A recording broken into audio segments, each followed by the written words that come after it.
Hello friends, welcome back to my channel. இன்றைக்கி நம்ம பார்க்க போகிற வீடியோ, நிறைய பெண்களுக்கு வயிற்றில் வளரும் குழந்தை ஆண் குழந்தையா பெண் குழந்தையாங்கிறது நிறைய பேருக்கு தெரிஞ்சுக்கணுங்கிற ஒரு ஆசை இருக்கும்.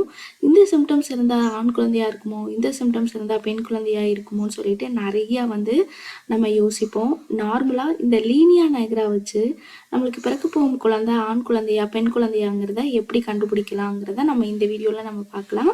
நார்மலாக இதை வச்சு சொல்கிறது 100% கரெக்ட் கிடையாது. இதுக்கு முன்னாடி நம்மளோட முன்னோர்கள் இதெல்லாம் வச்சு சொல்லியிருக்காங்க. அதை பற்றி தான் இந்த வீடியோவில் நம்ம பார்க்க போகிறோம். நார்மலாக நம்மளோட வயிற்று பகுதி, அதாவது 7 மாதத்துலேருந்து நம்மளோட வயிற்று பகுதியில் சென்டரில் ஒரு கருப்பு கலரில் கோடு உருவாகும். இது லீனியா நைக்ரான்னு சொல்லுவாங்க. இது ஒரு சிலருக்கு ரொம்ப டார்க்காக வரும், ஒரு சிலருக்கு ரொம்ப லைட்டாக வரும். அதை பற்றி நம்ம இப்போ பார்க்கலாம். எப்படி எந்த மாதிரியான லீனியா நைக்ரா நம்மளுக்கு ஃபார்ம் ஆகிருந்ததுன்னா அது பிறக்க போகும் குழந்தை ஆண் குழந்தையா இருக்கலாம் அல்லது பெண் குழந்தையா இருக்குங்களாங்கிறத ஃபர்ஸ்ட்டு கோடு நம்மளுக்கு 7 மாதத்துலேருந்து உருவாகும். இது ஆஃப்டர் டெலிவரிக்கு அடுத்து போயிடும், எந்த ப்ராப்ளமும் கிடையாது. நம்மளுடைய தொப்புளுக்கு கீழே ரொம்ப டார்க்காக இருக்குது, நம்மளுடைய தொப்புளுக்கு மேலே ரொம்ப டார்க்காக இருக்குதுன்னா இப்படி 2 விதமாக இருக்கும்.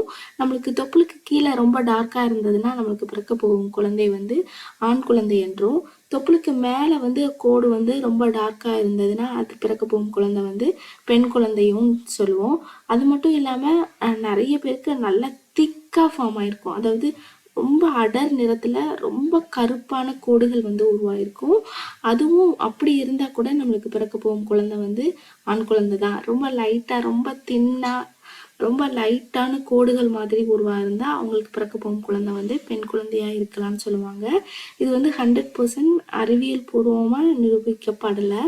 இதெல்லாம் நம்மளோட முன்னோர்கள் இதெல்லாம் சொல்லியிருக்காங்க. நெக்ஸ்ட் நம்ம பார்த்தோம்னா என்ன காரணத்தினால இந்த லீனியா நைக்ரா ஃபார்ம் ஆகுதுன்னா, நம்ம பாடியில் 7 மாதங்களுக்கு அடுத்து அந்த நிறமிகளோட அளவு ரொம்ப அதிகமாகும். அதாவது மெலனினோட அளவு ரொம்ப அதிகமாக சுரக்கப்படும். இதனால் அந்த நம்மளோட மார்பகங்களை சுற்றி ரொம்ப கருப்பு லேயர் ரொம்ப பெருசாக ஃபார்ம் ஆகும்.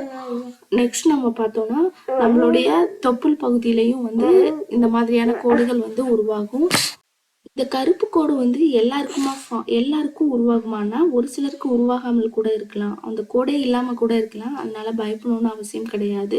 ஒரு சிலருக்கு இந்த கோடை ரொம்ப லைட்டாக இருக்கலாம், ஒரு சிலருக்கு ரொம்ப டார்க்காக இருக்கலாம். அவங்க பாடியில் சுரக்கப்படும் மெலனினோட அளவை பொறுத்து தான் இந்த கோடுகள் ஃபார்ம் ஆகுது. ஓகே ஃப்ரெண்ட்ஸ், இந்த வீடியோ உங்களுக்கு ரொம்பவே யூஸ்ஃபுல்லாக இருக்கும்னு நினைக்கிறேன். இந்த வீடியோ பிடிச்சிருந்ததுன்னா லைக் பண்ணுங்கள், ஷேர் பண்ணுங்கள், கமெண்ட் பண்ணுங்கள். மறக்காமல் சப்ஸ்கிரைப்